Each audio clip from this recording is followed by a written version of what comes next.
샬롬. 하루를 시작하는 이 새벽 미명의 시간에 성삼위 하나님의 성호를 찬양합니다.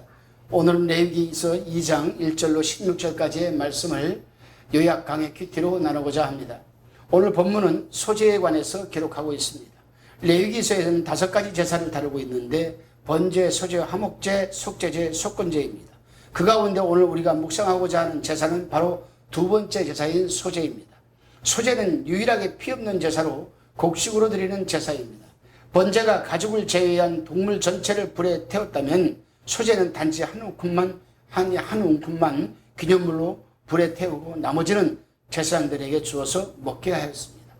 본문 1절로 3절입니다.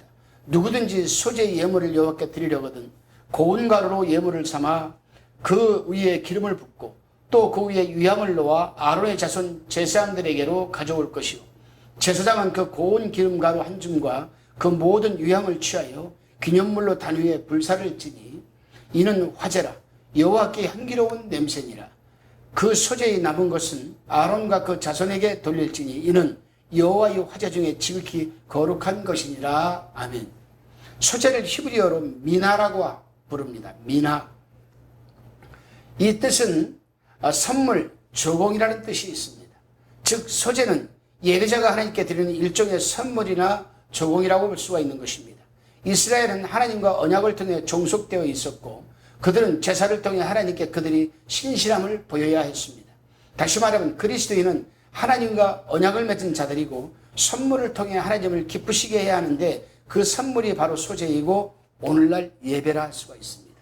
그러니까 여러분 우리가 오늘날 예배를 드릴 때에 나는 하나님의 종속된 자다. 하나님에게. 나는 하나님의 종이다. 그러니 우리는 하나님을 기뻐해야 된다. 하나님께 우리도 조공을 바쳐야 된다. 조공을 바쳐야 된다. 어떤 조공을 바치냐? 물질? 아닙니다. 어떤 물건? 아닙니다. 하나님이 가장 기뻐하는 우리가 드리는 이 조공은 무엇이냐? 바로 우리의 심령입니다. 우리가 그 마음으로 하나님이 기뻐하는 예배를 드릴 때에 바로 그것은 구약시대의 소제와 제사와 똑같다는 사실입니다. 소제는 원칙적으로는 단독으로 드려지는 제사지만 대개는 다른 피 흘림의 제사와 함께 드리고는 했습니다. 소제의 제물은 밀가루와 기름이었는데 밀가루는 익히지 않거나 또는 익혀서 바쳤습니다.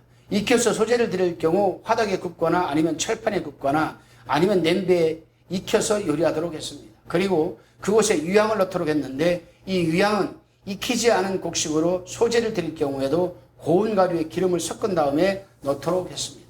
그런데 아직 소제물이 완성된 것은 아니었습니다. 여기에서 반드시 추가해야 할 한 가지와 넣지 말아야 할 것이 또 있습니다. 그것이 본문 11절에서 13절에 기록되어 있습니다.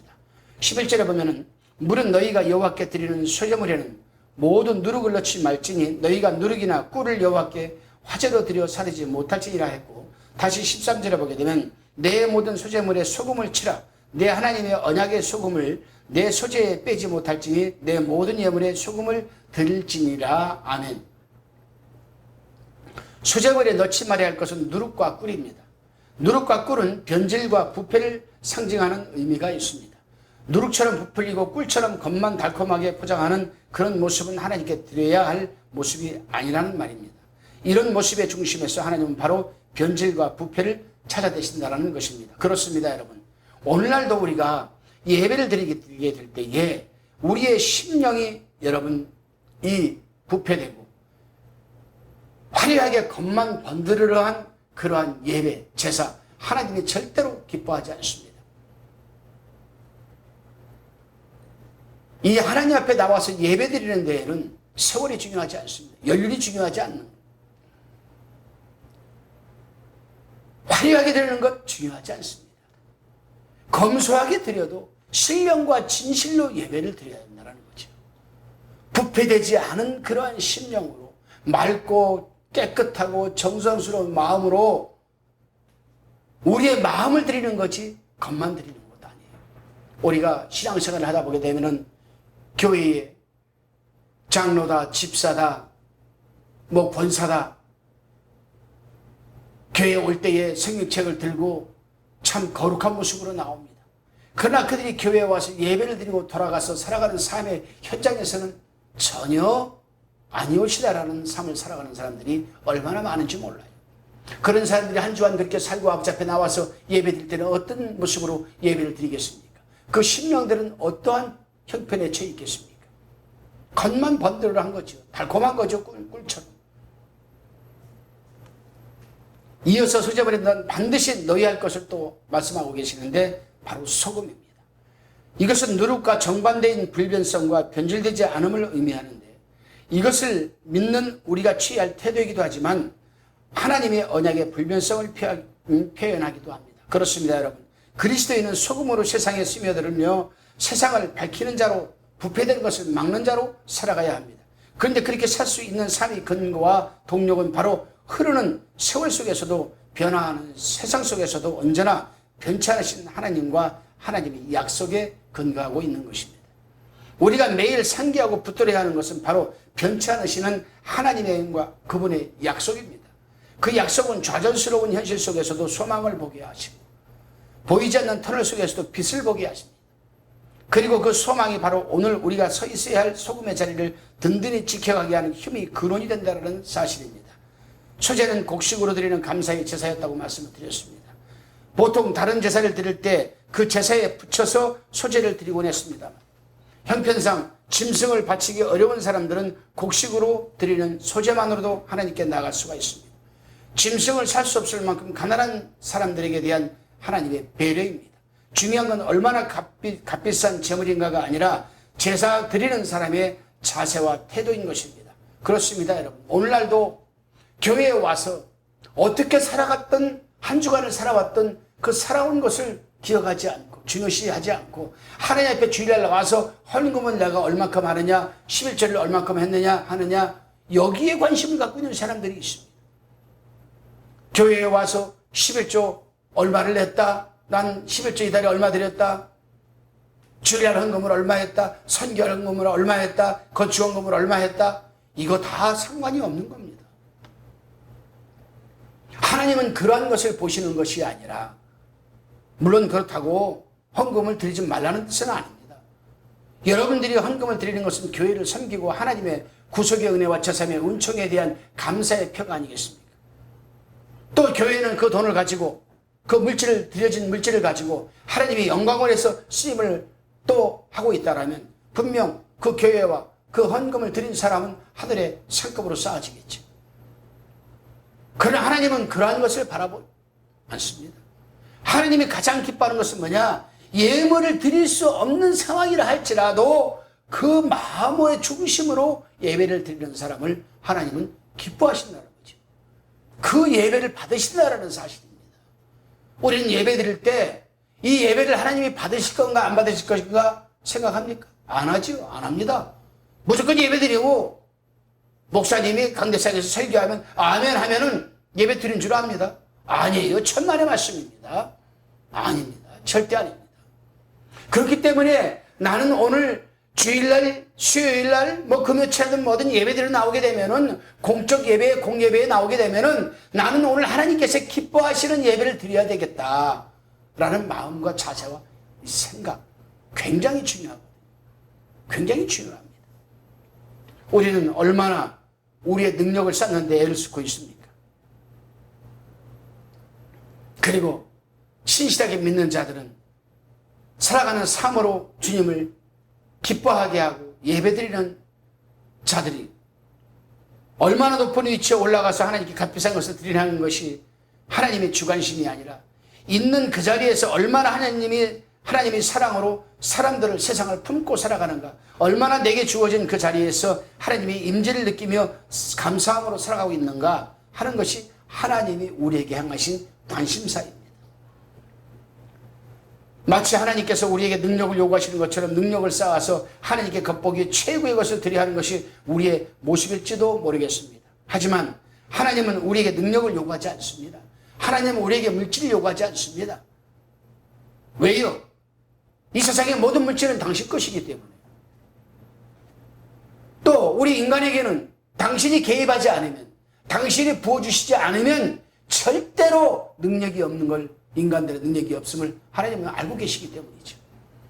그래서 하나님은 오히려 우리의 능력 없음을 겸허히 인정하고 당신의 능력을 인정하기를 원하십니다.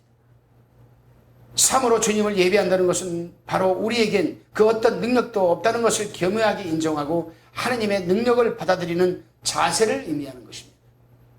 그렇습니다, 여러분. 우리는 그분의 능력으로만 살 수 있는 자들입니다. 그렇기 때문에 우리는 하나님의 능력이 없이는 우리는 단 하루도 살아갈 수 없음을 우리는 분명히 인정하고 살아가야 됩니다. 그분의 능력을 힘입어 살아갈 때 공허함의 예배를 빼앗겨버리는 경우를 범하지 않을 수 없기 때문에 오늘날 우리는 이번 이 코로나 사태를 통해서 우리가 분명히 눈으로 목도하고 체험한 부분이 있습니다. 그것이 뭡니까? 목사든 성도든 알곡과 가라지가 드러났다라는 겁니다. 알곡과 가라지가 드러났다라는 거예요. 목사들이 되어서 한국 교회의 대표들이 되어서 믿지 않는 정치인들을 찾아가서 20%만 예배드리게 해달라, 10%만 예배드리게 해달라, 30%만 예배드리게 해달라. 잘못돼도 보통 잘못된 게 아니죠. 성경에서 가리키는 것이 무엇입니까? 너희는 세상과 절대로 타협하지 말라는 거지 아니겠습니까? 너희는 세상의 믿음을 빼앗기거나 희석시키거나 동화시키지 말라는 것이 아니겠습니까? 믿지 않는 자들에게 찾아가서 권력 앞에서 10% 20% 예배드리게 해달라는 것은 타협하는 것이 아니고 무엇이겠습니까? 여러분? 세상에 동화시키는 것이 아니고 무엇이겠습니까? 세상에 희석되는 것이 아니고 무엇이겠습니까? 여러분? 하나님을 믿는 자들은 분명히 알아야 할 부분이 있습니다. 어떤 상황에서도 예배는 드려야 된다는 겁니다. 누구를 막론하고 남녀노소 누구를 막론하고 예배는 드려야 된다는 겁니다. 오늘도 변치 않으시는 하나님의 약속과 우리 삶의 근원이 되시는 하나님의 능력을 우리가 겸손하게 붙잡아야 됩니다. 왜요? 그래야만 예배를 드릴 수 있기 때문에. 제 아무리 권력이 시퍼런 칼날을 앞세워서 우리를 위협한다 할지라도 우리가 예배드릴 수가 있습니다. 어떤 때에 하나님의 감동과 하나님의 능력이 우리에게 부어질 때. 사도 바울이 그러지 않았습니까? 예수님의 제자들 보십시오. 대제사장, 장로들, 서기관, 유대인들이 시퍼런 서슬이 시퍼런 눈을 가지고 잡으려고 그들을 감옥에 보내려고 죽이려고 했을 때 그들은 무서워서 문을 잠그고 문 안에서 소리 하나 지르지 못하고 그들은 숨어서 있었습니다.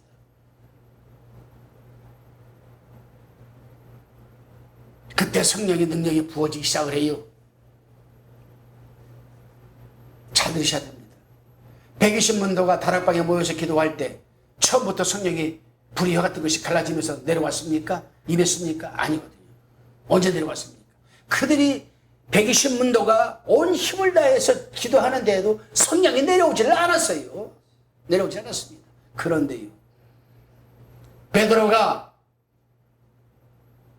한참 부르짖고 기도하고 있는데 스탑, 형제들아, 우리 중에 하나가 자기 갈 곳으로 갔으니 이제 우리 중에 한 사람을 우리가 더 뽑아서 12 사도에 채우자. 그리고 복음을 전하자. 무슨 말입니까? 평소에 그렇게 미워하고 그렇게 싫어했던 가룟 유다를 용서하는 순간이었습니다. 내려놓는 순간이었습니다. 그리고 12 사도의 그 권위를 회복하려고 하는 그 심정이 섰을 때 불이 같은 것이 갈라졌습니다. 그리고 내려와서 임했습니다. 그리고 마띠아를 뽑아서 그들이 그때부터 본격적으로 복음을 전하는데 숨어있던 자들이 문을 박차고 나가서 부형들아 들어라. 너희가 십자가에 못 박은 그는 바로 메시아니라, 그리스도시니라. 그럴 때 사람들이 뭐라고 했습니까? 아니 저 범인이 아니냐, 어디서 저런 말 할 수가 있느냐? 성령의 능력이 있기 때문에, 성령께서 능력을 부어주시기 때문에, 하나님께서 능력을 부어주시면 어떠한 서슬이 시퍼런 환경 속에서도 우리는 예배를 드릴 수가 있는 것입니다. 오늘도 변치 않으시는 하나님의 약속과 우리 삶의 근원이 되시는 하나님의 능력을 겸손하게 부여잡고 소금으로 세상에 스며들어 주님이 증인으로 살아갈 수 있기를 우리는 바라야 됩니다. 아니 사모해야 됩니다. 아니 액션, 행동으로 옮겨야 됩니다. 그런 우리의 삶을 감사의 예물로 바쳐드릴 수 있기를 간절히 소원합니다. 기도하시겠습니다. 주님, 우리는 연약하여 날마다 넘어집니다. 연약하다 못해 세상에 타협을 하고 세상에 동화되어 버리고 세상에 그 믿음마저 희석시켜버리며 살아가고 있습니다. 그럼에도 불구하고 우리는 예배를 드린다라고 얘기를 합니다. 하나님, 그러나 친히 우리의 능력이 되시는 주님을 겸손히 인정하며 오늘도 굳건히 그리스도에서의 믿음의 자리를 지키게 하여 주옵소서. 그래야 우리 성령 하나님이 감당 못할, 이 세상 사람들이 감당 못할 능력을 부어주시옵소서. 그래야 하나님께 영광 돌리게 하고 어떤 형편과 환경과 사정 속에서도 우리가 진실된 예배자로 살아가게 하옵소서. 감사드리옵고 예수 그리스도의 이름으로 기도드리옵나이다. 아멘.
희망방송 구독, 좋아요 부탁드립니다. 감사합니다.